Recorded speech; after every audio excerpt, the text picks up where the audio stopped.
Aujourd'hui, j'ai envie de vous parler des 5 règles d'or en crypto. Surtout si tu es un utilisateur curieux et qui se donne les moyens de découvrir les nouvelles technologies dans le Web3. Si par exemple tu aimes les airdrops, si tu aimes découvrir de nouveaux protocoles DeFi, alors tu prends des risques de compromettre ton wallet. Il ne faut pas oublier que l'écosystème crypto est un monde encore peu inexploré et en pleine évolution.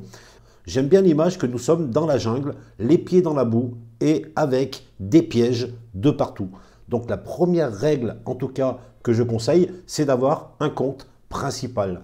Ce compte sera sur un wallet, donc vous pouvez utiliser n'importe quel wallet, MetaMask ou Rabby. D'ailleurs, j'ai fait une vidéo hier pour parler de ce super wallet.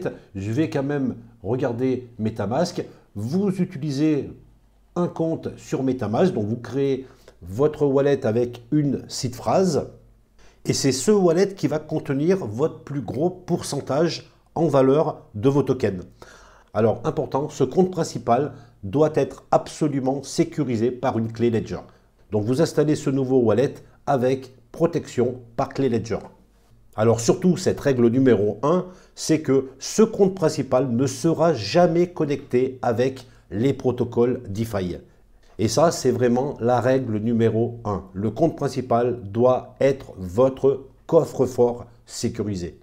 Alors, au sujet de la clé Ledger ou autre hard wallet, qu'est-ce que c'est exactement? Souvent, j'entends que les tokens sont sécurisés directement sur la clé Ledger. En fait, ça, c'est complètement faux.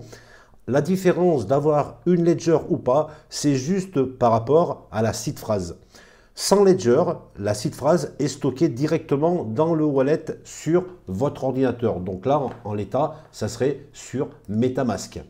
Et donc, un hacker peut la récupérer pour installer votre propre wallet et passer des transactions à votre place.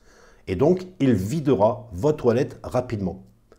Avec une Ledger, la seed phrase, elle n'est plus stockée dans le wallet, mais elle est stockée directement dans la clé physique. Toutes les transactions devront être validées physiquement par l'utilisateur. Donc, dans ce cas, un hacker ne peut plus passer de transactions à votre place. Alors attention quand même, la Ledger n'est pas non plus un bouclier de protection à 100%. En effet, si vous vous connectez par exemple sur un site frauduleux et que vous acceptez une autorisation venant de ce protocole, votre wallet sécurisé même par Ledger sera compromis et pourra aussi être vidé. Alors personnellement, je me suis déjà fait hacker un wallet, c'était le wallet fantôme. Donc j'avais un ordinateur qui a eu un problème, je ne pouvais plus le redémarrer. Il était encore sous garantie, donc tout simplement, je l'ai amené chez le service après-vente d'une grande enseigne pour qu'ils puissent me le réparer tout simplement. Sauf que sur cet ordinateur, j'avais mes wallets de présent et je n'ai pas pu les désinstaller vu que je ne pouvais plus démarrer Windows. Donc j'ai amené mon ordinateur au SAV, ils me l'ont gardé pendant quelques jours. J'ai récupéré mon ordinateur, donc je me suis connecté, tout allait bien. J'ai d'ailleurs vérifié mes wallets, tout était bon. Et une semaine après, mon wallet fantôme a été complètement vidé. Et mon wallet fantôme n'était pas protégé par Ledger. Donc je pense fortement que c'est le technicien SAV qui a dépanné mon PC et qui a vu qu'il y avait des extensions wallet. Il a tout simplement hacké mon mot de passe parce que c'est assez facile lorsqu'on a les outils pour le faire. Et une fois qu'il a fait ça, il a pu récupérer toutes les informations qu'il avait besoin. Et bien sûr, vu qu'il est intelligent, il ne m'a pas siphonné tout de suite mon wallet, sinon j'aurais pu porter plainte. Non, il a attendu de me rendre l'ordinateur et une semaine après, il a vidé complètement mon wallet. Voilà, donc j'ai pas pu porter plainte parce que finalement, ça s'est pas fait au moment où il avait l'ordinateur entre les mains, mais bon, il avait toutes les informations pour recréer mon wallet et faire les transactions lui-même. Donc attention aussi lorsque vous amenez un ordinateur chez un informaticien, parce qu'ils sont capables de péter des mots de passe. Et encore une fois, avec la clé Ledger, de toute manière, il ne pourra pas récupérer votre seed phrase, vu que c'est vous qui avez la clé en votre possession. La deuxième règle, c'est de pouvoir créer un compte secondaire. Donc, compte secondaire, alors ce que j'entends en compte secondaire, c'est pas de créer un nouveau compte directement sur le même wallet, celui qui est ici.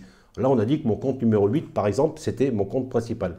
Non, c'est de pouvoir ajouter un deuxième wallet avec une nouvelle seed phrase qui sera complètement détachée de ce compte-là.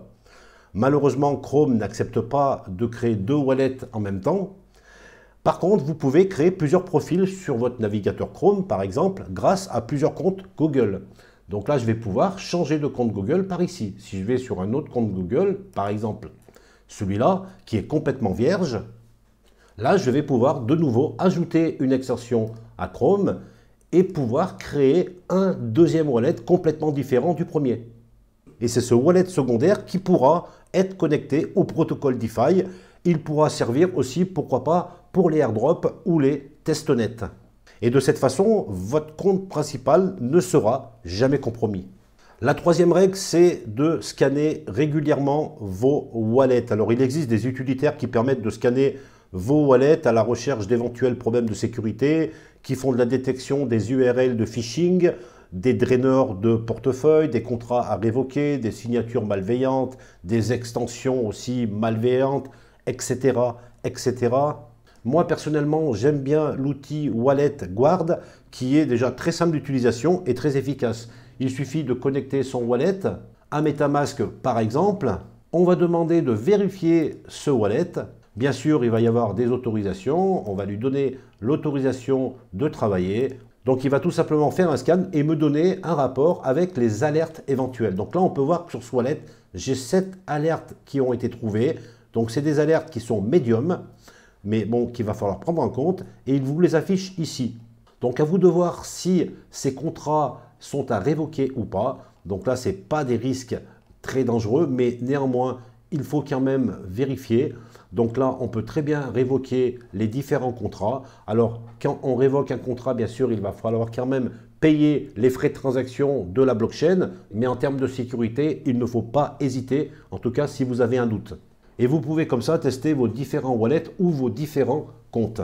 Donc pour ceux qui sont intéressés, je vais mettre en description de la vidéo le lien pour télécharger cet utilitaire qui est assez sympathique.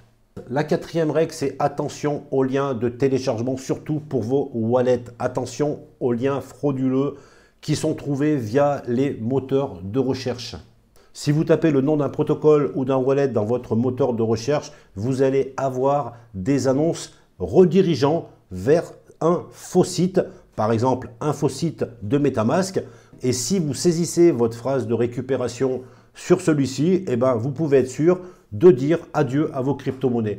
Donc, il faut quand même plutôt se renseigner, poser la question sur les réseaux sociaux pour être certain d'avoir la bonne adresse de ce que vous voulez télécharger. Alors, par exemple, la véritable adresse de MetaMask, c'est metamask.io et pas MetaMask avec 2 A, par exemple, comme on l'a déjà vu, ou .com ou d'autres variantes. Il en va de même pour XDefi, Fram, Kepler ou encore Phantom, pour ne citer que, qui sont souvent usurpés avec des faux sites.